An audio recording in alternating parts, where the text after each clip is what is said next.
Selamat datang di pelajaran Hayat Alkitab persembahan dari Yayasan Perpustakaan Injil. Witnessly seorang hamba Tuhan yang melayani lebih dari 7 dekade, mencapai puncak ministrinya dengan membuat eksposisi seluruh Alkitab selama 21 tahun, yang disebut Pelajaran Hayat. Pelajaran Hayat ini adalah dasar bagi program kita hari ini.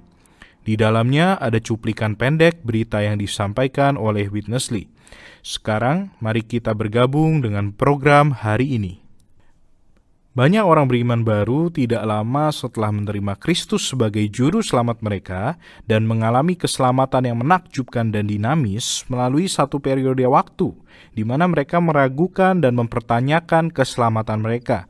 Seolah-olah hidup baru mereka di dalam Kristus itu menguap atau menghilang. Nah, pada saat seperti itu, biasanya kita bertanya-tanya, apakah kita ini benar-benar telah diselamatkan? Tetapi kepada kaum beriman di Korintus, Paulus menunjukkan bahwa kita semua telah menerima 2 karunia awal ketika kita menerima Kristus. Pertama, kita menerima hayat yang kekal, yang adalah hayat ilahi non-ciptaan dari Allah. Kedua, kita juga menerima Roh Kudus. Berdasarkan firman Allah dan 2 karunia yang tidak terbantahkan ini, kita memiliki satu jaminan yang di luar dan peneguhan yang di dalam, bahwa barang siapa memiliki anak, dia memiliki hayat. Saudara Gumulia telah bergabung bersama kita untuk persekutuan kita hari ini, dan kita memasuki program ketiga dari 1 Korintus. Terima kasih telah hadir di sini, Saudara Gumulia. Ini adalah topik yang penting, bukan?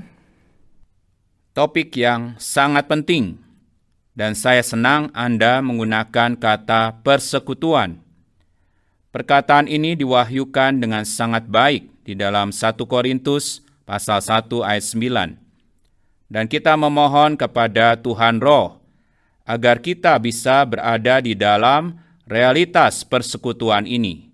Realitas partisipasi di dalam Kristus yang al-muhid. Dan kita memasuki persekutuan ini dengan peneguhan batini di dalam diri kita, bahwa kita adalah anak-anak Allah yang lahir dari Allah dan memiliki hayat ilahi, yang adalah hayat kekal non-ciptaan dari Allah. Dan bukan hanya itu, kita juga memiliki roh itu, yang adalah roh dari Allah sendiri. Melalui memiliki hayat dan roh itu, kita dapat mengatakan bersama 1 Yohanes pasal 5 ayat 11 dan 12, bahwa kita memiliki putra dan kita memiliki hayat. Karena hayat ada di dalam putra, dan putra sebagai roh itu ada di dalam kita. Sungguh mengagumkan. Saya sangat menantikan persekutuan kita hari ini, Saudara Elisa. Saya juga. Dan kita akan sampai pada kata persekutuan ini nanti pada ayat 9 beberapa saat lagi. Saat ini di dalam pasal 1 ayat 6, ada frase lain yang memiliki arti penting, sesuai dengan kesaksian tentang Kristus yang telah diteguhkan di antara kamu.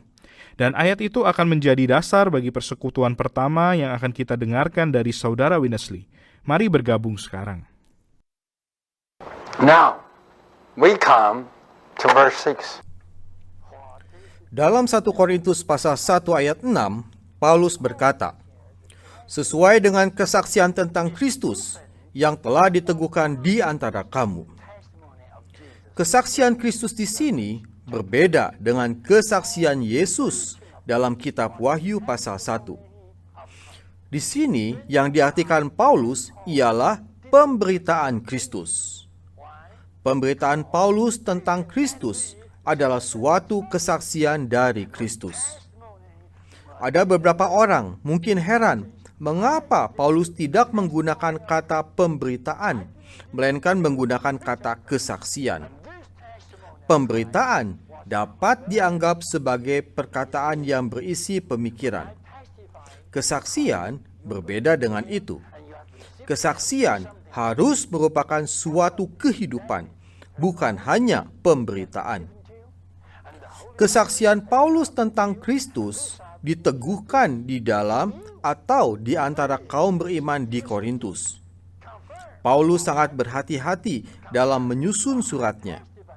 Dengan mengatakan bahwa kesaksian Kristus telah diteguhkan di antara orang-orang Korintus, Paulus bermaksud demikian. Tatkala aku memberitakan Kristus kepada kalian, aku bersaksi kepada kalian tentang Kristus. Ketika kalian percaya kepadanya dan menerima Dia, terjadilah sesuatu di dalam kalian. Hayat kekal telah diberikan kepada kalian, dan Roh Kudus telah masuk ke dalam kalian. Inilah karunia-karunia awal yang ada di dalam kalian. Karunia-karunia awal ini meneguhkan apa yang kusaksikan kepada kalian. Tidakkah Anda memiliki peneguhan di dalam Anda seperti yang dikatakan Paulus dalam ayat 6? Sebagai orang beriman dalam Kristus, Anda pasti mempunyai hayat ilahi dan Roh Kudus di dalam Anda. Sebab itu, Anda telah diteguhkan berkenaan dengan keselamatan Anda. Jika seseorang tidak mempunyai keteguhan ini di dalamnya, saya akan meragukan keselamatannya. Ada beberapa orang kudus tidak merasa bahwa mereka telah beroleh selamat pada permulaan kehidupan Kristiani mereka. Mereka mungkin tidak merasa bahwa mereka memiliki hayat ilahi atau Roh Kudus. Selagi muda, kadang-kadang saya juga kehilangan perasaan ini. Tidak lama setelah saya beroleh selamat, saya membaca buku Pilgrim's Progress atau Perjalanan Seorang Musafir, karangan John Bunyan. Pada satu butir, sang musafir dalam buku itu kehilangan surat keterangannya. Tatkala membaca sampai di sini, saya bertanya kepada diri sendiri, di mana surat keterangan saya? Seolah-olah saya tidak dapat menemukannya. Beberapa hari lamanya saya merasa bingung karena hal ini, dan saya tidak dapat makan atau tidur dengan nyenyak. Kemudian saya membaca sebuah buku yang diterbitkan oleh saudara Watchmeni yang berjudul Kepastian Keselamatan. Dalam buku tersebut, saudara Watchmeni mengatakan bahwa dalam Alkitab, Allah dengan jelas memberitahu kita, asal kita percaya kepada Kristus, kita segera diselamatkan.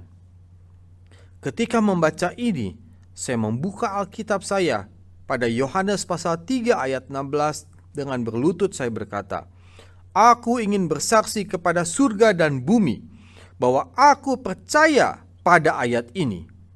Menurut ayat Alkitab ini, aku tahu bahwa aku telah mempunyai hayat yang kekal." Setelah itu, walau saya masih agak sangsi, tetapi pada akhirnya perasaan yang kuat kembali terasa di dalam saya bahwa saya sesungguhnya adalah anak Allah. Inilah yang saya maksud dengan peneguhan batiniah. Sebagai kaum beriman di dalam Kristus, kita semua memiliki peneguhan ini. Kita telah diteguhkan bahwa kita adalah anak-anak Allah yang memiliki hayat ilahi dan Roh Kudus. Saudara mulia, Saudara Lee membicarakan satu pengalaman yang saya pikir umum bagi banyak orang beriman. Saya jarang menanyakan pertanyaan-pertanyaan yang pribadi, tetapi jika boleh, dulu saya memiliki pengalaman Pilgrim Progress, perjalanan seorang musafir ini. Merasa bahwa saya kehilangan sertifikat keselamatan saya.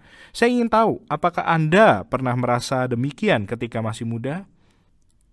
Saya sih tidak merasa kehilangan sertifikat keselamatan, tetapi saya merasa takut kehilangan keselamatan saya.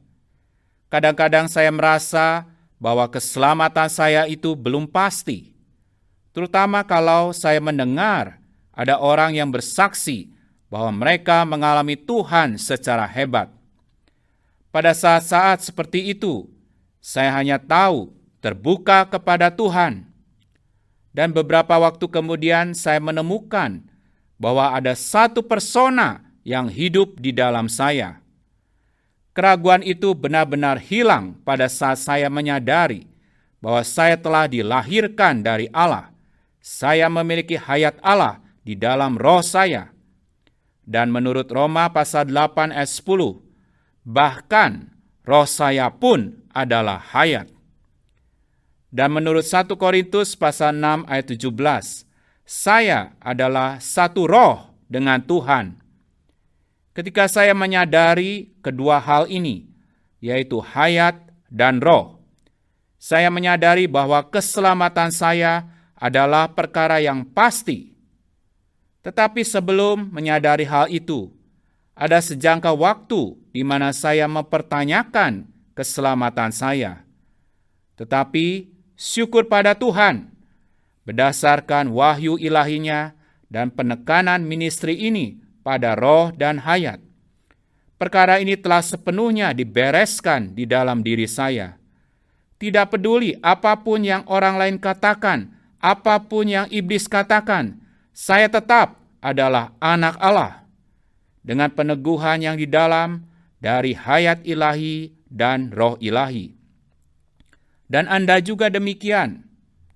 Dan banyak pendengar kita, dimanapun mereka berada, bagaimanapun keadaan mereka dapat bersukacita bersama kita dan memiliki peneguhan yang di dalam dari roh Allah yang bersaksi bersama-sama dengan roh kita bahwa kita telah dilahirkan dari Allah. Kita adalah anak-anak Allah, memiliki hayat Allah, sifat Allah, dan roh Allah. Dan tidak ada yang dapat mengubah fakta ini. Ini adalah obat ganda bagi keraguan kita akan keselamatan Allah, yaitu dengan peneguhan yang di dalam berdasarkan karunia-karunia awal bahwa kita telah menerima keselamatan, hayat kekal ilahi non-ciptaan dari Allah, dan roh Allah yang bersaksi di dalam roh kita. Ditambah bukti yang di luar, yaitu firman Allah, seperti dalam 1 Yohanes pasal 5 ayat 12, barang siapa memiliki anak, dia memiliki hidup atau hayat.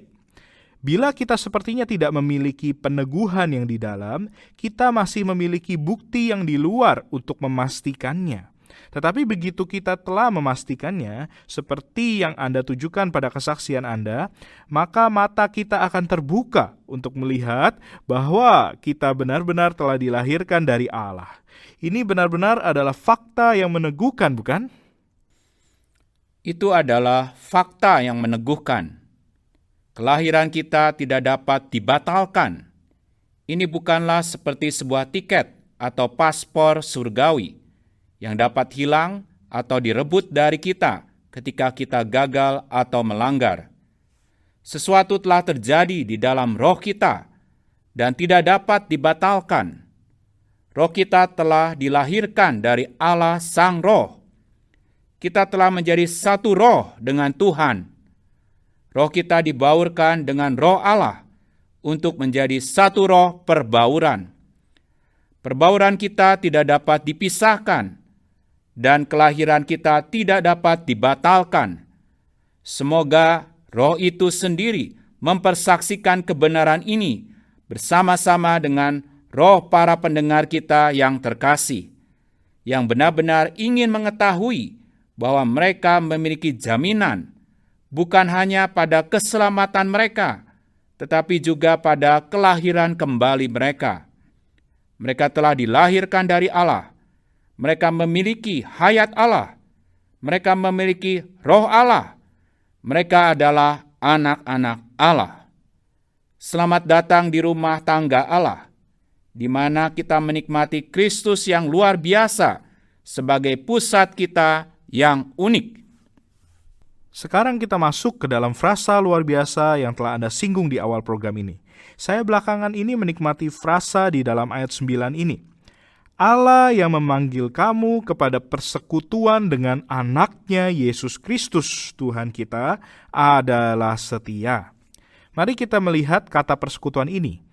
Kita telah dipanggil ke dalam persekutuan ini. God has called us.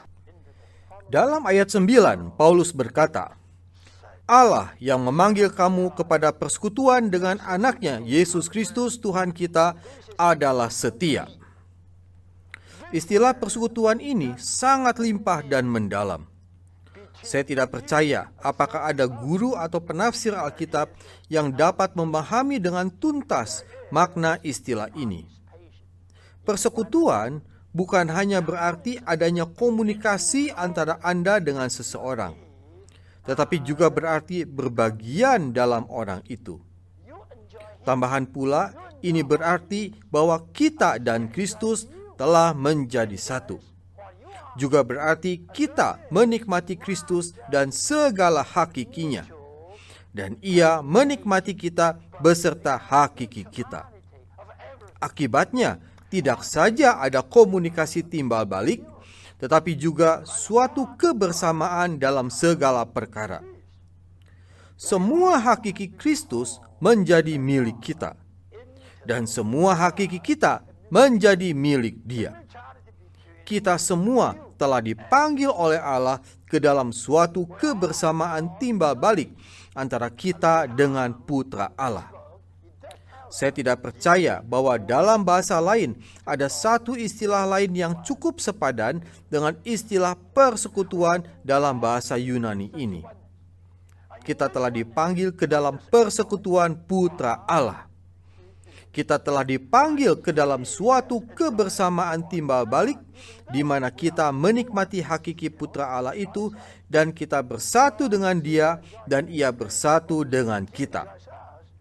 Di tempat lain dalam surat kiriman ini, pasal 6 ayat 17, Paulus berkata, "Tetapi siapa yang mengikatkan dirinya pada Tuhan menjadi satu roh dengan Dia." Kita telah dipanggil ke dalam keesaan yang demikian.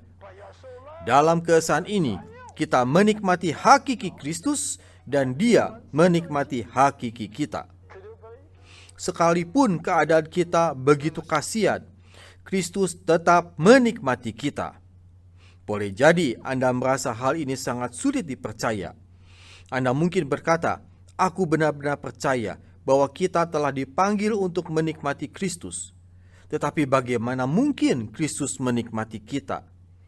Anda boleh mengatakan bahwa ini benar, tetapi aku sulit mempercayainya.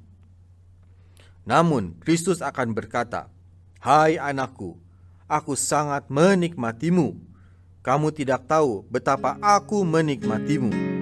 Bahkan ketika kamu lemah dan rendah, aku tetap menikmatimu, sebab aku satu roh denganmu."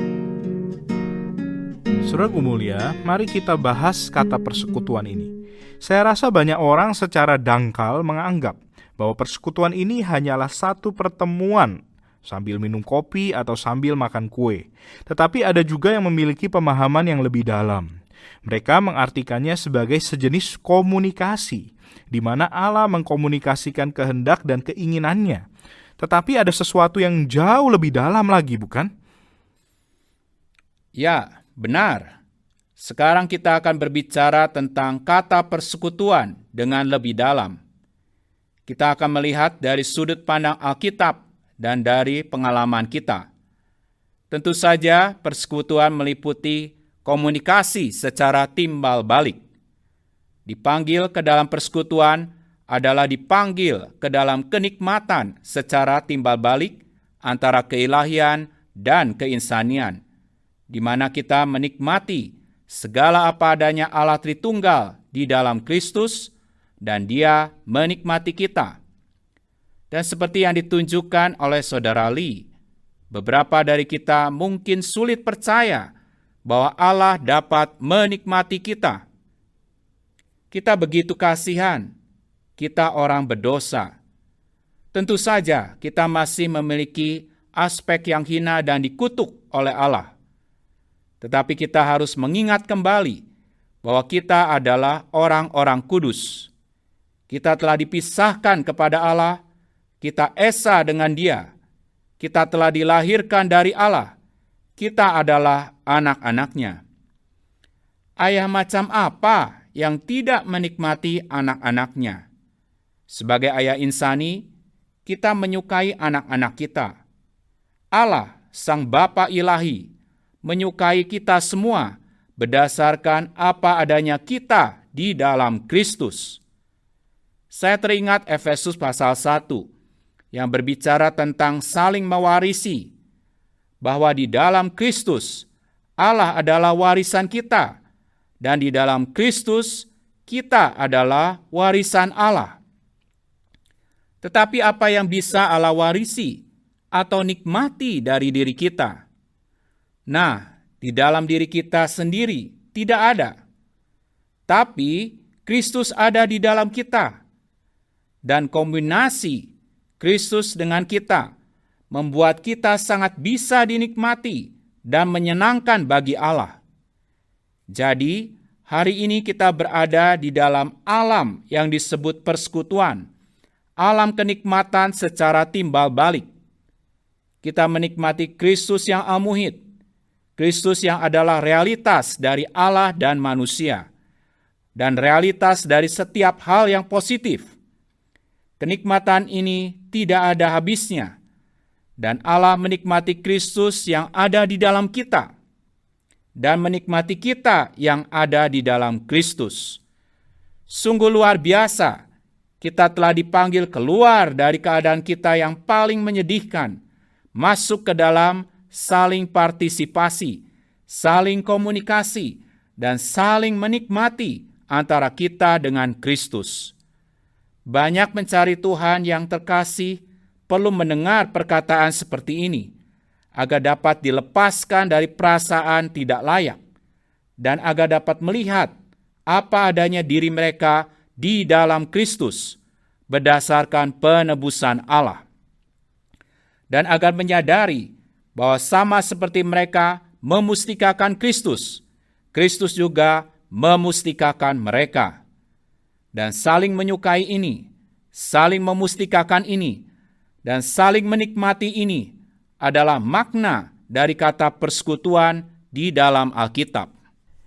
Nah, di dalam Alkitab, konteks adalah sesuatu yang penting. Pada pembahasan awal di dalam 1 Korintus pasal pertama, Rasul Paulus membahas masalah perpecahan dan pertengkaran yang terjadi dalam gereja. Ada sekelompok orang yang menyebut diri mereka golongan Paulus, ada yang menyebut diri mereka golongan Kefas, ada yang merasa lebih rohani dan menyebut diri mereka golongan Kristus.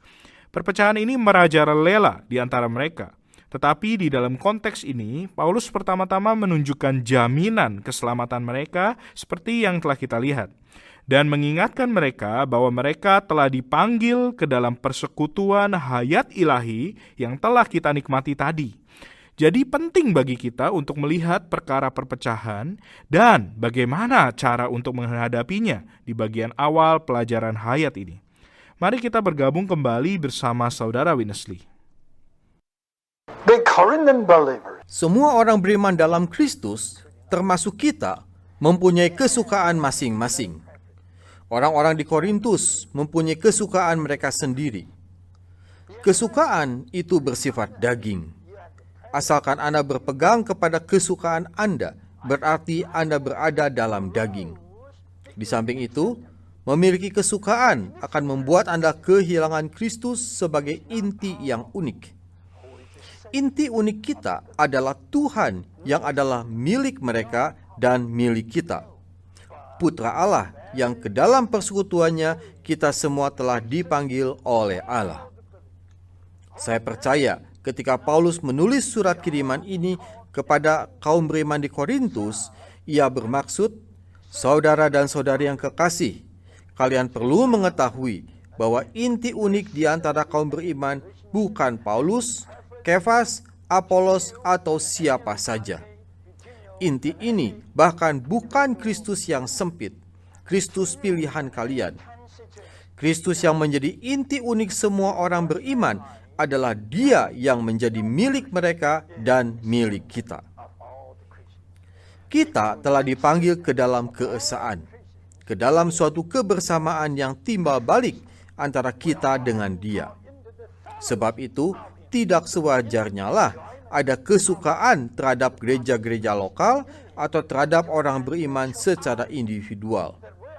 Hanya Kristuslah, tidak ada yang lain yang merupakan inti unik semua orang Kristen. Berkali-kali akan saya tandaskan fakta bahwa inti yang unik adalah Kristus dan Kristus sendiri. Entah gereja di tempat Anda baik atau buruk, tinggi atau rendah, itu bukan masalah. Yang penting adalah Kristus sebagai inti unik. Kita semua telah dipanggil ke dalam Dia, dipanggil ke dalam persekutuan, kenikmatan, dan berbagian di dalam Dia. Kita telah dipanggil ke dalam suatu kebersamaan yang timbal balik, di mana kita bersatu dengan Dia. Hanya inilah yang dapat melenyapkan perpecahan dan menyingkirkan semua perbedaan dan kesukaan di antara orang-orang kudus. Perhatikan situasi di antara orang Kristen hari ini. Banyak sekali kesukaan. Ada yang suka cara beribadah seperti ini. Ada yang suka cara beribadah seperti itu.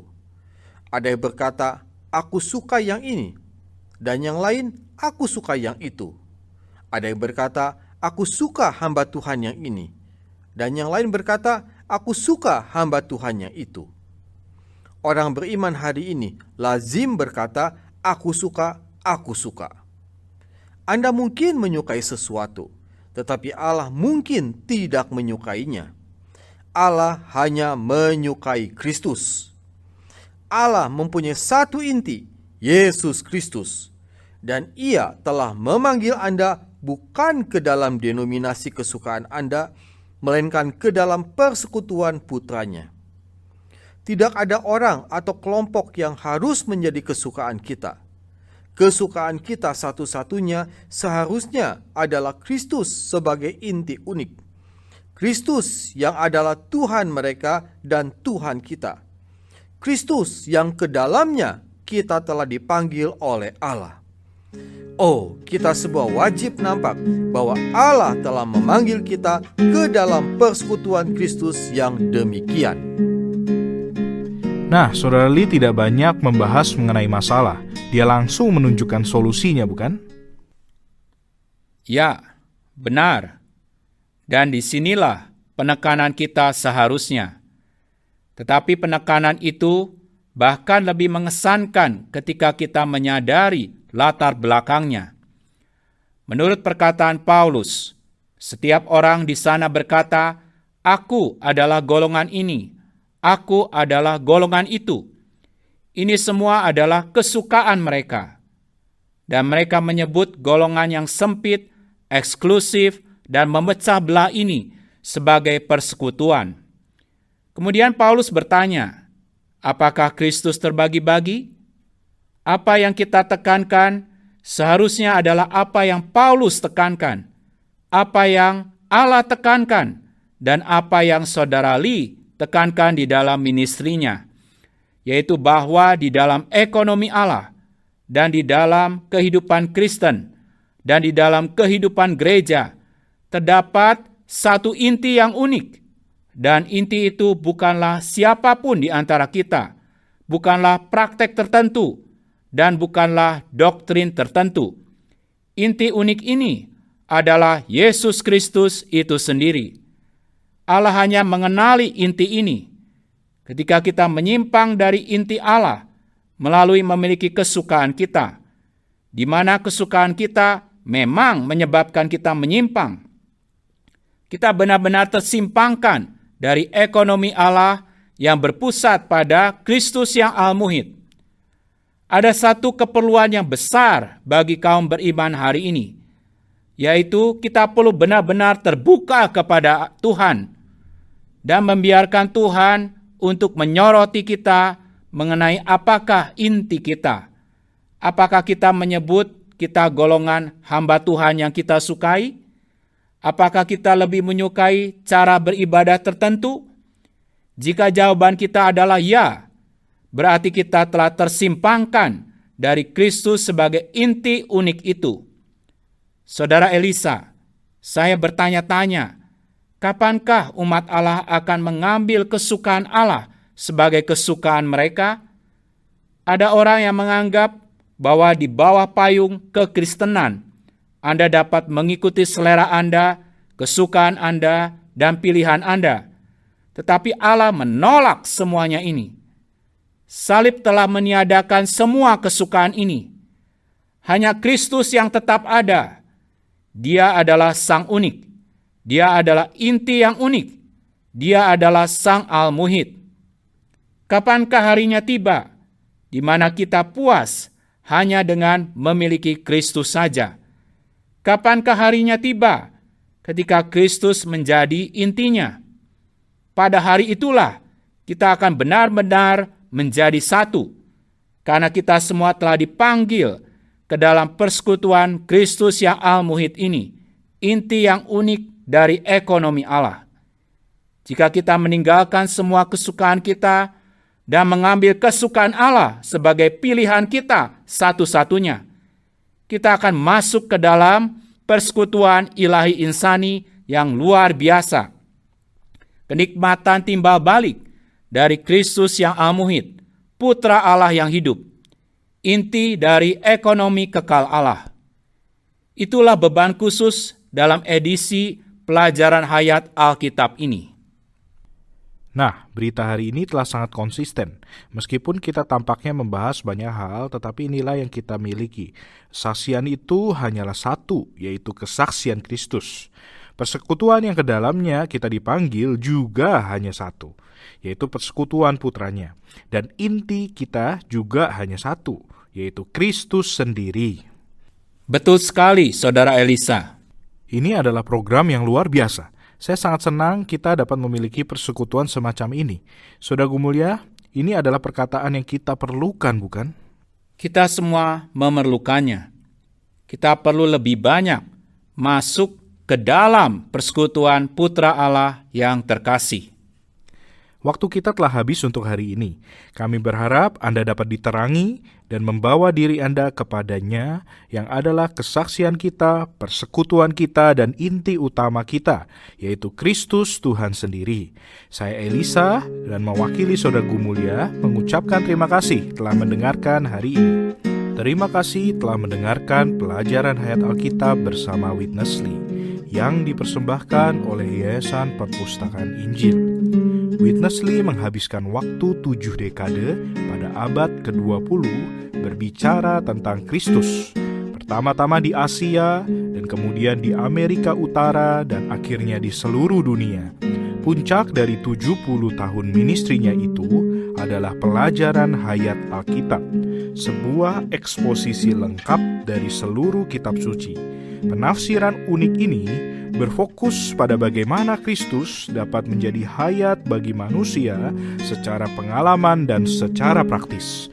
Untuk mendapatkan kekayaan yang lebih lengkap, kunjungilah website kami pelajaranhayat.com.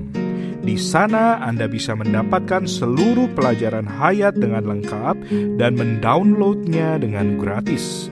Sekali lagi, websitenya adalah pelajaranhayat.com. Terima kasih telah mendengarkan.